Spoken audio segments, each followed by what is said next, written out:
wabarakatuh. Bapak Ibu Guru SDN Budi 2 yang kami hormati, alhamdulillah wa syukurillah binikmatillah atas segala rahmat Allah. Hari ini kita semua bisa berkumpul untuk membantu saya memenuhi tugas yang masih berlanjut di proses PJKS ini. Semoga Allah memberikan balasan kagum panjenengan sedaya. Sholawat dan salam kita panjatkan kepada Rasulullah SAW yang telah membawa kita menuju jalan yang terang benderangnya, ajaran agama Islam. Sekali lagi saya ucapkan terima kasih atas kehadiran Bapak Ibu Guru. Di sini saya ingin menyampaikan bahwa dalam tugas kami di PJKS itu ada tugas yang namanya proyek transformasi kepemimpinan sekolah, di mana kami dituntut untuk membuat suatu program sesuai dengan hasil evaluasi, hasil rapor pendidikan dan data lain-lain yang telah kami dapat, yang mana nanti bisa diterapkan di sekolah kami masing-masing. Dan di sini saya mengambil judul optimalisasi pemanfaatan papan interaktif digital untuk pembelajaran aktif dan berorientasi sosial emosional di SDN Pujan 2. Jadi optimalisasi pemanfaatan papan interaktif digital, kalau yang dulu TV yang besar ini namanya IFT, jadi itu sedikit direvisi, sekarang ada yang menyebutnya papan interaktif digital, jadi lebih pakai bahasa Indonesia. Nah ini sesuai yang di depan tadi, judulnya ini optimalisasi pemanfaatan papan interaktif digital untuk pembelajaran aktif dan berorientasi sosial emosional di SDN Pujan 2.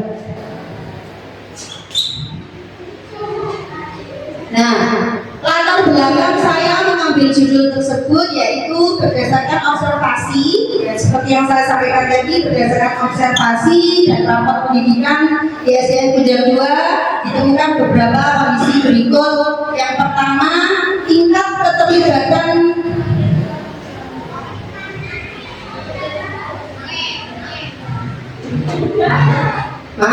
tingkat keterlibatan belajar murid masih relatif rendah. Jadi partisipasi anak-anak di kelas itu terlihat masih perlu ditingkatkan. Anak-anak masih segan untuk bertanya, anak-anak masih segan untuk mengungkapkan usulnya dan lain-lain. Dan yang kedua, praktek pembelajaran masih dominan metode ceramah, belum sepenuhnya mengaktifkan murid. Tanpa mengurangi rasa hormat saya di sini juga belajar ya Bapak Ibu Guru.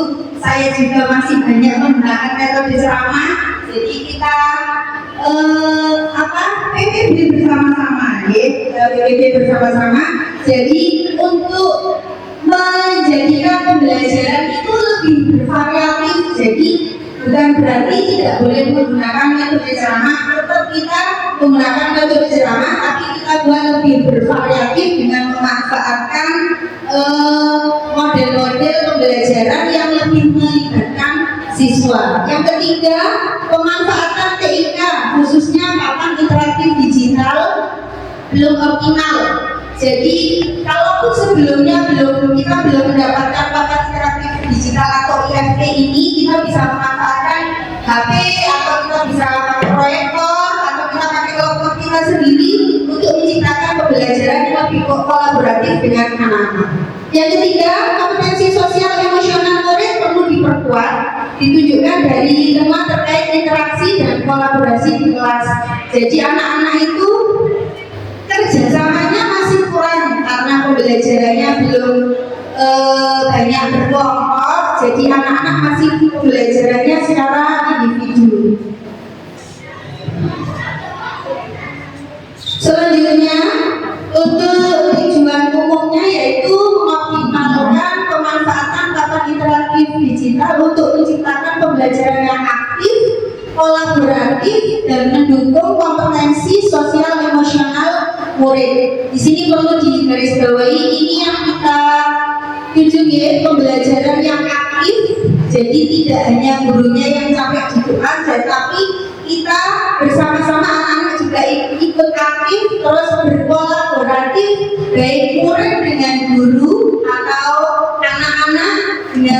tujuannya secara berkelompok itu tadi untuk mendukung kompetensi sosial emosional murid. Jadi mereka belajar untuk lebih bekerja sama, mengelola emosi, bagaimana memerankan dirinya. Mungkin kita bisa pakai bermain peran dan lain-lain.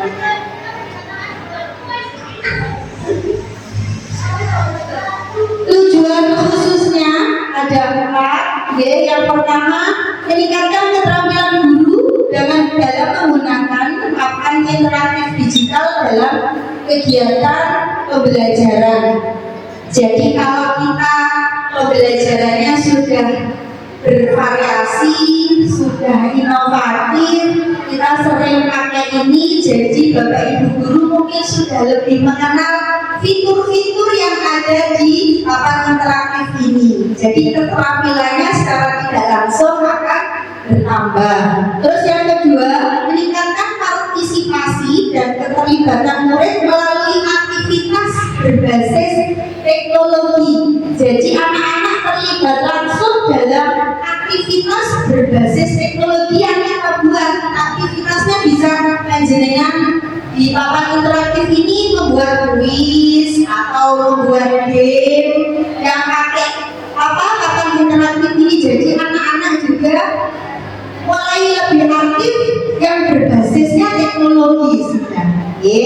Terus yang ketiga, menciptakan pembelajaran kolaboratif. Kembali lagi kolaboratif.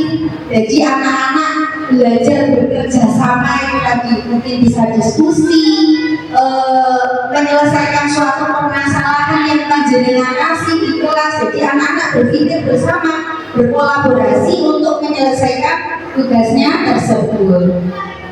Yang terakhir, tujuan khusus yang keempat yaitu menghasilkan model pembelajaran digital sederhana yang bisa direplikasi. Jadi tujuan proyek yang saya buat ini,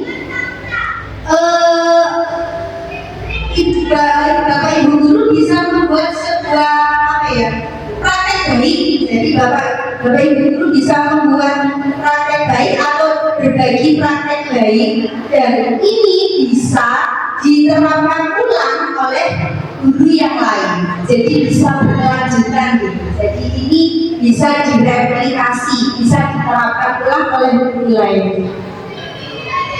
Nah, sasarannya yang pertama itu guru SDN yang 2, yang kedua murid kelas 1 sampai kelas 6, yang ketiga orang tua sebagai pendukung belajar. Jadi kita itu kalau tanpa dukungan jejaring dengan orang tua, mungkin akan pasti akan kurang. Jadi kita butuh dukungan dari orang tua. Kita bahasa Jawa ini kita nandur, orang tua yang menyiram. Kita nandur, orang tua tidak menyiram, tidak akan ada hasil yang maksimal. Jadi butuh dukungan dari orang tua. Nah, dari proyek ini dikatakan berhasil. Indikatornya diantaranya ada 3. Yang pertama, 80% guru menggunakan papan interaktif minimal 2 kali per minggu. Jadi karena papan interaktifnya cuma 1, papan interaktifnya cuma 1, bisa dikondisikan dibuat suatu jadwal. Jadi Bapak Ibu guru membuat jadwal, misalnya Senin guru kelas 1, Selasa guru kelas berapa, itu diulang paling enggak dalam 1 minggu. Anak-anak bisa memakai papan interaktif ini untuk pembelajaran di kelas. Yang kedua, terdapat perubahan perilaku belajar, di antaranya murid jadi lebih aktif bertanya karena mereka antusias, kepo. Anak-anak biasanya kan kepo, aktif bertanya, dengan sendirinya mulai aktif bertanya. Mereka sudah bisa berdiskusi dengan lebih baik dan juga bisa berkolaborasi. Jadi saling mengisi. Anak-anak dalam menyelesaikan tugas itu saling mengisi, tidak sakar PDW, bukan karena pikirannya sendiri, tapi berkolaborasi dengan temannya. Yang terakhir, terjadi peningkatan skor observasi keterlibatan belajar. Jadi kita bisa mengobservasi sebelum penggunaan papan interaktif ini dan sesudah penggunaan papan interaktif ini, bagaimana peningkatan keterlibatan belajar anak. Nah, yang selanjutnya dampak keberlanjutan. Jadi dampaknya, kalau tadi kan indikatornya yang pertama yaitu perubahan yang diharapkan pembelajaran lebih aktif, menyenangkan dan kolaboratif. Jadi tidak hanya aktif berdua-berdua, tapi mereka juga menikmati, mereka juga senang dalam proses pembelajaran itu. Yang kedua, peningkatan kompetensi sosial emosional sesuai judul proyeknya tadi, sosial emosional. Jadi kepercayaan diri mereka meningkat, kolaboratif dan lebih komunikatif, lebih bisa menyampaikan apa unek-uneknya, apa pendapatnya, apa yang mereka mungkin belum bisa dalam proses pembelajaran itu.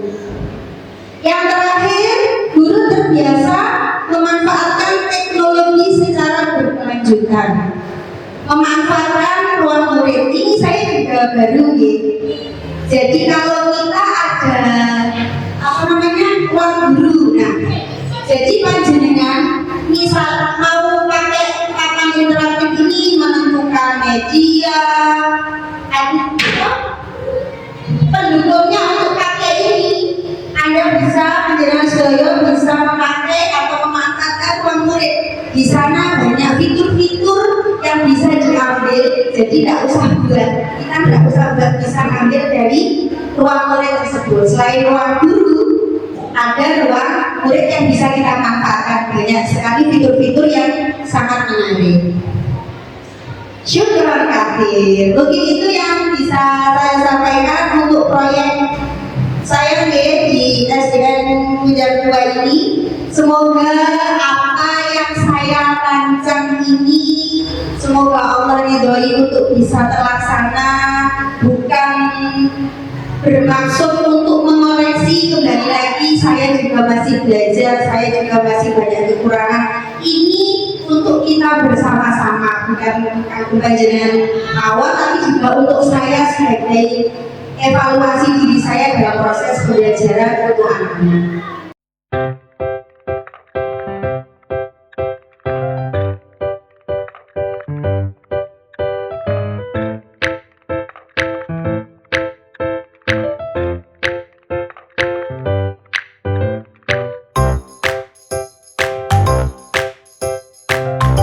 Saya akhiri, kurang lebihnya saya mohon maaf. Assalamualaikum warahmatullahi wabarakatuh.